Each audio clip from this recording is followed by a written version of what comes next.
My name is Sable Marlowe, 35 years old. The night Pamela called me, I was hunched over sketches at my kitchen table, black ink bleeding into paper under the warm hum of the lamp.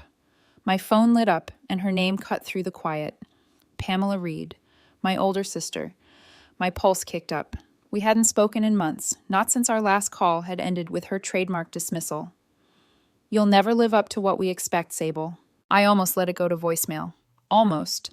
But curiosity won. Sable, she said, her voice bright, but dipped in the condescension I knew too well. I'm having my birthday party at the Crestview Hotel next month. You're invited. Her tone wasn't generous, it was obligatory. I swallowed hard, gripping the phone tighter. Why me, Pamela? She laughed, quick and sharp. You're still family. Just show up. Don't embarrass us. And just like that, she hung up. Family. That word had always tasted bitter. I sat there staring at the blank screen. To the world, I was the CEO of Horizon Couture, a fashion brand that had clawed its way into red carpet relevance. But to them, to Pamela, to our parents George and Marianne, I was the mistake child, the one who never quite fit. At Dad's retirement party, I'd been forgotten in the introductions. At a gala, Mom had waved me toward the coat check when she needed help. Pamela was the golden one, the reflection of everything they valued. I'd built something from nothing, and still, in their eyes, I was nothing. I grabbed a sticky note, scribbled Crestview, 20th, 7 p.m., and pinned it above my desk. I wasn't going for her. I was going because I refused to keep letting them push me aside. When the night came, I pulled on a black Horizon Couture dress, sharp lines cut to command attention. My heels clicked against the polished marble as I entered the Crestview Hotel. The ballroom was alive with laughter, glittering gowns, men in tailored suits, the clink of glasses and practiced smiles. Name? The woman at the guest list asked briskly. Sable Marlowe, I said. She hesitated, then pointed. Your table is there. I followed her finger and stopped cold. A single table tucked into the shadows, right next to a mountain of silver-wrapped gifts. One chair, one place card. My name, printed in thin type, taped onto the corner like an afterthought. My stomach twisted, but I sat down, spine stiff, purse clutched. From across the room, I spotted Pamela. Crimson gown, practiced smile. She floated toward me, her expression sharp enough to cut glass. You actually showed up, she said, voice loud enough to draw eyes. Wouldn't miss it, I replied, forcing a smile. Her lips curled. Let's be clear. You're not successful enough to sit with the important guests. That's why you're here. The words landed like a slap. A few guests looked away, discomfort flickering, but no one spoke. Pamela turned back, laughter ringing as she rejoined the crowd. I wanted to disappear, but then I saw them. George and Marianne. My father's suit was pressed. My mother's pearls gleamed. For a moment I hoped maybe tonight would be different. Don't ruin Pamela's night, Mom said coolly, barely meeting my eyes. Dad's glance was quick, dismissive. Keep to yourself. I sat back down, heat flooding my chest. Invisible, always invisible. Then Stephen Brooks, Pamela's fiancé, slipped his arm around her waist, tall and smug. He smirked in my direction, whispering something that made her chuckle. I stared at them, my pulse hammering. They thought this was a game. Humiliation as entertainment.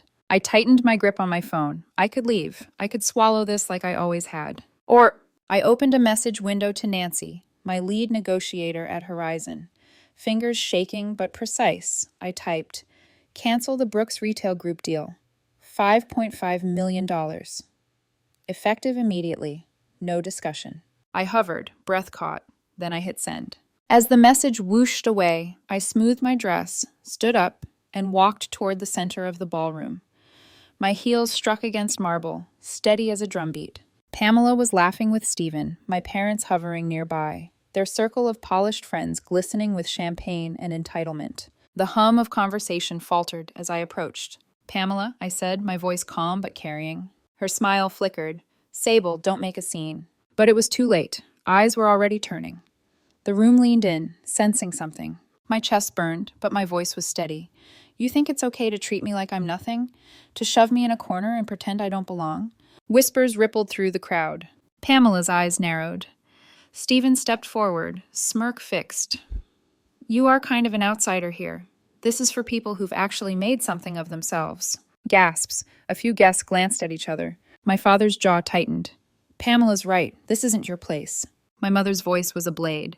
Stop embarrassing yourself, Sable. Their words dug deeper than anything Pamela could say. But the sting turned to steel. I looked at them, all of them, and felt the years of dismissal, the weight of their judgment. You think you know me? You don't. Not anymore. The room stilled, breathless. In my hand, the phone vibrated, a notification from Nancy, confirming the cancellation. I smiled, cold and sharp. They had no idea what storm was about to break. The ballroom buzzed with the hum of whispered speculation as I stood there, phone in hand, staring at Pamela, Stephen, and my parents. My heart thudded, but my voice stayed even. You underestimate me at every turn, I said, gaze locked on Pamela. And yet, you have no idea the cost of that. Pamela tilted her head, her crimson gown shimmering under the chandelier. Oh, Sable, she drawled, condescension dripping. You've always been dramatic. It's why no one takes you seriously. Her words drew out a ripple of muffled laughter from a cluster of her friends. I caught the glance of one woman, her smirk sharp, but her eyes flickered with unease. They were watching, weighing. Stephen stepped in, his grin smug but strained. You'll never be in our league. Stick to your little side projects. That was it, the final straw. I lifted my phone slightly. Funny you say that, Stephen, because while you were busy humiliating me in front of your friends, I just canceled your $5.5 million contract with Horizon Couture. The words sliced through the air. Gasps erupted, followed by stunned silence. Glasses froze midair. All eyes snapped to Stephen. His grin evaporated. What are you talking about? Check with your board, I said coolly. The deal your company was banking on? Gone. Effective immediately. Consider it the price of disrespect. A murmur surged across the ballroom, guests pulling out phones, scrolling with rapid urgency. Stephen's face paled as he fumbled his own device, frantically dialing. His voice cracked as he barked into the receiver. Tell me the contract is still valid, now! Pamela's composure cracked, her jaw clenched tight. Sable, you can't be serious, she hissed, her tone losing its sheen. Do you know what you've done? I met her eyes without blinking. Yes, for once I'm in control.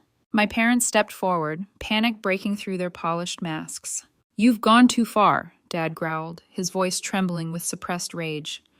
You'll ruin Pamela's reputation. Our reputation. Family doesn't humiliate family like this, Mom added sharply, though her eyes darted nervously to the growing crowd of onlookers. I let their words hang in the air, feeling the weight of years of dismissal, the birthday parties forgotten, the whispered comparisons, the endless demand to behave. Family? I said, my voice steady but cold. You don't get to use that word when it only applies to Pamela. You've treated me like a stranger in my own bloodline for years. Tonight just proved it. The crowd thickened, drawn like moths to flame. Their whispers were no longer hidden. That's Brenda. No, Sable Marlowe, the Horizon Couture CEO, one man whispered loudly. I've seen her designs in Vogue, another murmured. Why is her family acting like she's nothing? Pamela's face drained of color. Her confidence, once untouchable, now frayed under the weight of public scrutiny. Then a new voice cut through the tension. Calm, authoritative. Sable Marlowe? I turned. Edward Pierce, the San Diego investor with an empire built on retail expansions. I'd met him once, briefly, at a sustainability summit. Now his sharp navy suit gleamed under the lights, his presence commanding. I didn't expect to find you here, he said, smiling warmly. Your work in sustainable fashion is extraordinary. My firm's been watching Horizon closely. You've shaken the industry in ways Pamela and her circle couldn't dream of. The ballroom hushed. Pamela's lips parted, panic etched across her face. Stephen looked like he'd been punched in the gut. You know her? Pamela stammered. Edward's smile widened. Of course. Sable isn't just successful, she's respected. A true innovator. The guests' whispers shifted, admiration now cutting toward me, pity toward Pamela. My father bristled, attempting one last save. This is a private matter, he barked. Family business. But Edward shook his head. No, this is about respect, and from what I've seen tonight, only one of you has earned it. The weight of his words pressed against every corner of the ballroom. My family stood frozen, their carefully crafted façade cracking. And for the first time in decades, I wasn't the one shrinking in the shadows. I was the storm they hadn't seen coming. The silence after Edward's words was suffocating, heavy as velvet drapes pulled too tight. My father's jaw twitched, his fists clenched at his sides, but he didn't speak. My mother's pearls trembled against her throat as she shifted uncomfortably, her eyes darting from the guests to me. Pamela's voice finally broke through, high-pitched and brittle. "You don't understand, Edward. Sable, she's always been—" She paused, fumbling for words, her confidence unraveling in front of everyone. "She's jealous. This is her way of sabotaging me." A woman in the crowd muttered just loud enough to be heard, "If that's jealousy, I'd like some of it." A ripple of chuckles followed, cutting Pamela's defense to shreds. Stephen's phone buzzed in his hand. He answered, his face blanching as he listened. "What do you mean it's gone?" he demanded, his voice cracking. "The Marlowe contract was our anchor. Our investors are already asking questions." He hung up, looking at Pamela as if she were to blame. "She canceled it. Horizon Couture just killed us." Pamela's head whipped toward me, her eyes blazing with fury. But beneath it, I saw something else. Fear. "You've ruined us," she spat. I stepped closer, my heels echoing against the marble, each click deliberate. "No, Pamela. I ruined the illusion. You did the rest yourself." Gasps and whispers swirled like a storm. I caught fragments. "She's the real success. Imagine humiliating your own sister like that." Pamela's mask just slipped. Mom grabbed Dad's arm, her whisper sharp but panicked. "George, stop glaring. They're watching." It was true. Dozens of eyes were on them. Not with admiration this time, but with judgment. The elite who once fawned over Pamela were already recalibrating, shifting alliances in real time. Pamela opened her mouth to retort, but her voice cracked. "You think this makes you better than me? You're still nothing without us." Her words rang hollow, even to her. I smiled, calm and measured. "Without you, Pamela, I built an empire. Without me, you just lost everything you thought made you untouchable." Stephen muttered a curse under his breath, tugging at his tie, already calculating the fallout. Pamela's mask shattered further, her hand trembled as she reached for his arm, but he brushed her off, eyes fixed on his phone. The crowd didn't hide their reactions anymore. Some openly stared, others whispered, phones buzzing with news already spreading beyond these gilded walls. Then Edward Pierce stepped forward again, his tone gentle but firm. "Ms. Marlowe, if you're ever interested in expanding Horizon Couture's reach, I'd be honored to connect. The way you handled yourself tonight, remarkable." I nodded, warmth flooding through me. Not validation, recognition. The kind I'd carved out on my own terms. Pamela's crimson gown suddenly looked less like a crown and more like a costume. Her laughter, once sharp enough to slice me open, now sounded like a brittle echo. Dad's voice thundered suddenly, desperate and angry. "Enough! This family doesn't air dirty laundry in public." But even he must have realized it was too late. The laundry was already out, stained and torn, for the entire ballroom to see. I straightened, shoulders squared, my voice low but firm. "Maybe if you'd respected me in private, I wouldn't have had to prove myself in public." The words landed like a gavel. The applause started small, 2, maybe 3 people clapping softly, but it spread, hesitant at first, then louder, stronger. Applause for me, not them. Never them. Pamela froze, her eyes wide, watching the empire of perception she'd built crumble in real time. For the first time, I didn't feel invisible. For the first time, I felt powerful. The applause rattled Pamela. Her crimson lips parted, but no words came out. Her face, usually so composed, twisted as if she were watching her own crown slide off her head. Stephen's phone buzzed again, shrill against the hush of the ballroom. He answered, stepping a few paces away, but I still caught fragments. Investors, panicking, pullout, no contingency plan. His hand gripped his forehead, and he muttered something I'd only dreamed of hearing. "We're finished." Pamela reached for him, panic edging her voice. "Stephen, tell them it's a mistake. Tell them—" He jerked away, his jaw tightening. "Don't, not now." The ballroom was no longer theirs. The spotlight, the whispers, the stares, every gaze had shifted from Pamela's perfect façade to me, to the sister she had shoved into a corner. Mom's pearls rattled against her chest as she stepped closer, her voice quivering with cold urgency. "Sable, undo this. Fix it now. Call your negotiator back." Dad's voice followed, harsher. "You've made your point. Enough of these theatrics. We will not be humiliated like this." I turned slowly, meeting their eyes. The same eyes that had dismissed me at galas, cut me out of introductions, waved me toward kitchens and coat checks like a servant. For years, their words had pressed me down, told me I was less, smaller. Tonight, I felt taller than both of them. I didn't humiliate you, I said, my tone even. You did that yourselves when you decided I wasn't worth respect. Mom's breath caught. Dad's jaw clenched. Pamela's face had gone pale. The fury drained into something that looked dangerously close to fear. A ripple passed through the crowd. Edward Pierce hadn't moved, but I saw the flicker of approval in his eyes as he folded his arms, watching. Other guests whispered more openly now. She's the real power here. No wonder Pamela tried to bury her. Stephen Brooks is ruined, serves him right. Pamela's voice cracked as she tried to recover. You think one dramatic stunt changes anything? You'll always be the little sister, Sable, the shadow. Her words landed with less force than she'd hoped. A woman in emerald silk nearby arched an eyebrow, unimpressed. I stepped closer, lowering my voice so only Pamela, Stephen, and my parents could hear, though the tension in the air made every guest lean in. Look around you, I whispered. Does it look like I'm in the shadows? Pamela flinched, her hand twitching towards Stephen, but he wouldn't look at her. His eyes stayed fixed on his phone as though searching for an escape route from the mess unraveling in real time. Mom's hand trembled as she clutched Dad's sleeve, whispering, George, they're all watching. For once, Dad had no response. His glare faltered, and he dropped his eyes, shame burning through his polished mask. I straightened, my chest rising with something I hadn't felt in years. Not just vindication, but freedom. The applause rose again, stronger this time.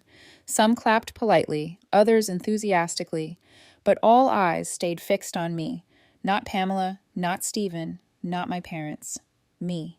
Pamela's hand clenched into a fist at her side, nails digging into her palm, her body rigid with fury. But there was nothing she could do. I let the silence fall again, holding their eyes one by one, and then I said the words that sealed it. You don't get to define me anymore. Pamela's lips parted, but she didn't speak. Stephen's phone slipped in his sweaty hand. Mom's pearls caught the light, trembling against her throat. And my father, George Reed, always the man of control, looked at me with something I never thought I'd see in his eyes. Fear. The ballroom felt like a stage after the curtain fell, lights still blazing, the audience still buzzing. But the script they expected had been torn apart. Pamela stood frozen, her crimson gown like a warning flare that had lost its fire. Stephen looked gutted, his shoulders slumped as if the weight of a collapsing empire had finally landed on his back. And my parents, they were silent. For them, silence was never neutral. It was defeat.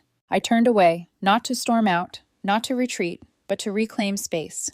Each step across the marble floor echoed louder than the jazz band that had gone eerily quiet. My corner table, the one they'd shoved me toward at the start of the night, now looked less like exile and more like a throne. But before I could sit, Edward Pierce approached again, his hand extended. Miss Marlowe, he said, his voice carrying the calm authority of a man used to closing billion-dollar deals.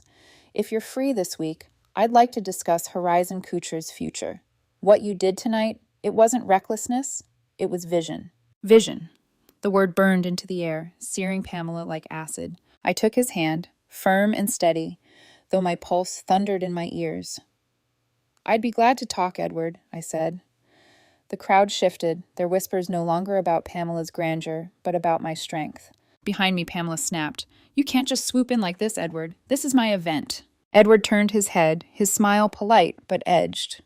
Your event? Funny. It feels like everyone will remember it as hers. He gestured toward me, and the murmurs flared again. Pamela's cheeks flushed crimson to match her gown. This isn't over, Sable, she hissed under her breath, her voice low enough to escape the crowd but sharp enough to pierce. I leaned closer, my smile cool. It never really began, Pamela, not until tonight. Stephen muttered something bitter into his phone, pacing now, like a man watching his empire crumble in real time. His hand shook as he scrolled, and when Pamela reached for him again, he pulled away as if her touch burned. My mother finally spoke, her voice trembling, brittle as glass. Sable, you've made your point. Let's handle this quietly, as a family. I faced her, the woman who had spent years folding her hands and averting her gaze whenever Pamela's cruelty cut me.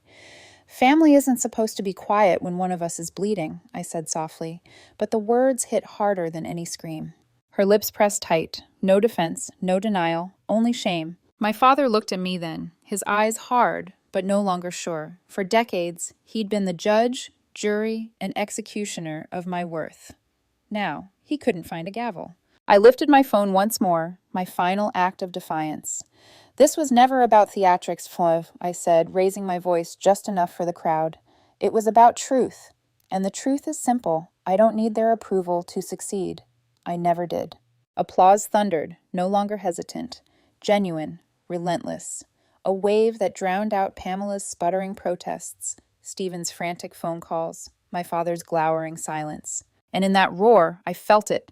The breaking of chains I hadn't realized were still wrapped around me. Tonight, they hadn't just lost face, they had lost me. The applause didn't fade quickly. It lingered, reverberating through the chandeliers, clinking glasses, and polished marble.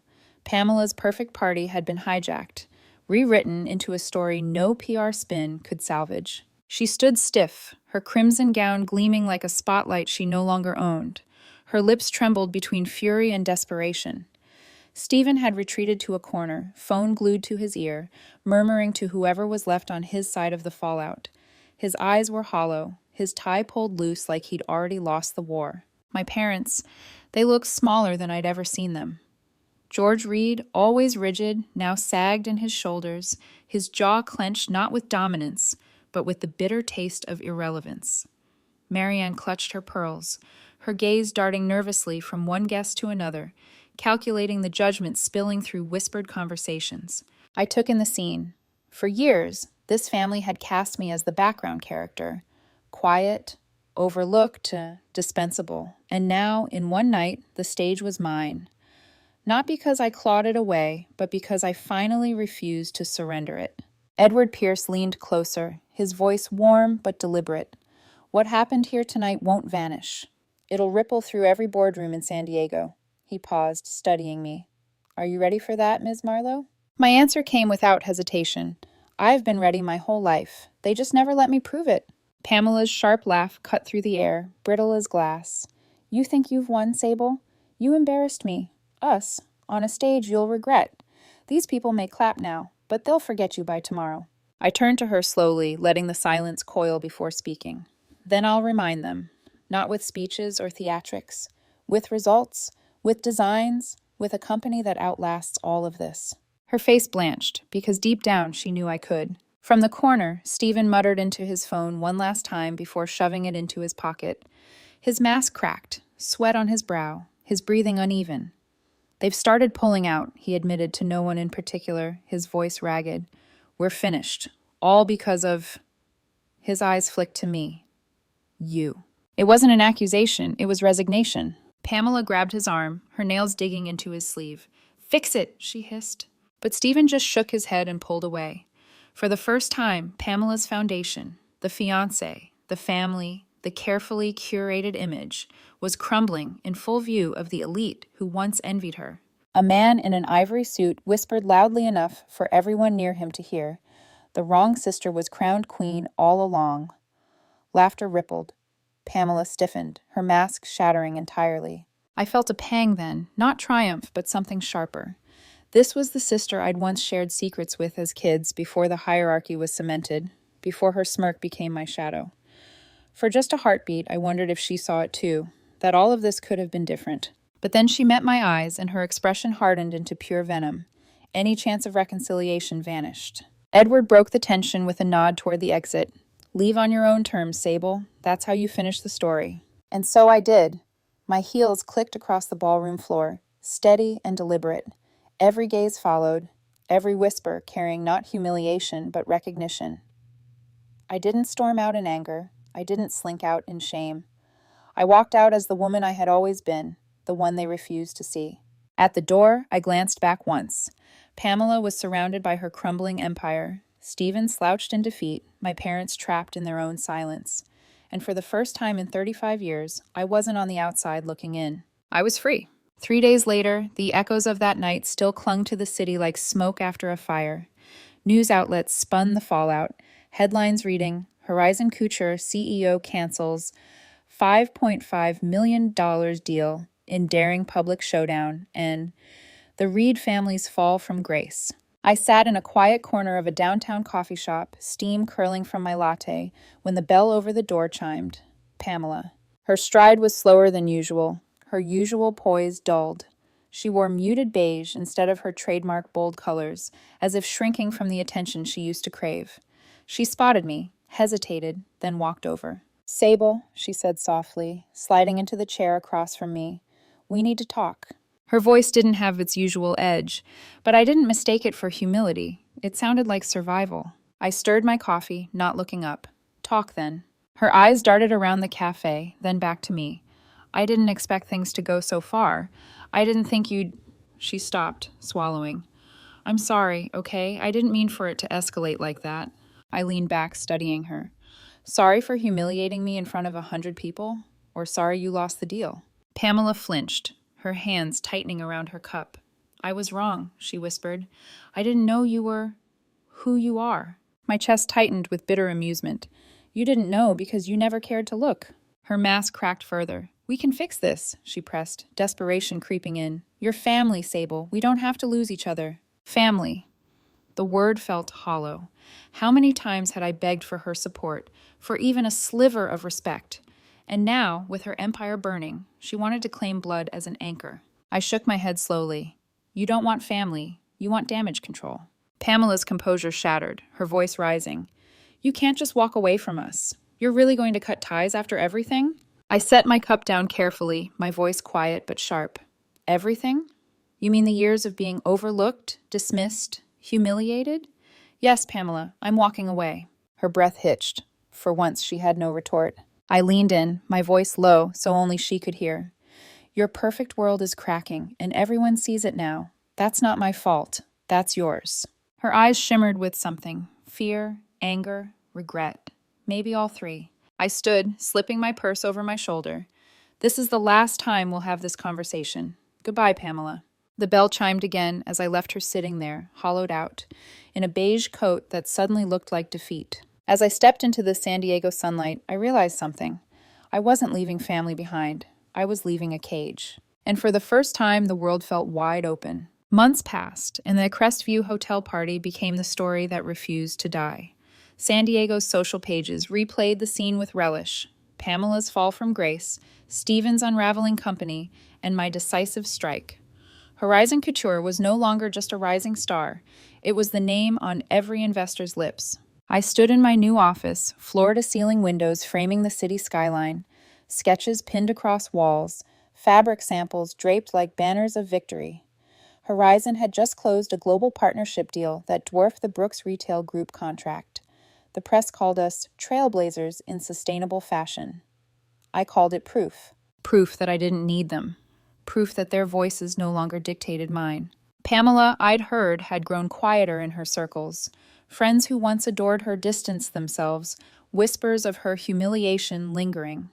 Stephen's company, Brooks Retail, was bleeding investors. And my parents, George and Marianne, were no longer the untouchable figures of San Diego society. Invitations slowed. Their carefully polished reputation cracked, one ignored call at a time. I didn't gloat. I didn't need to. Their downfall wasn't my victory. It was simply the consequence of their choices. Nancy, my lead negotiator, dropped a folder on my desk. "The new deal's ironclad. You'll be free of the last ties to the Reed name." I nodded, running my fingers over the papers. "Good. I don't ever want them to think they had a hand in this."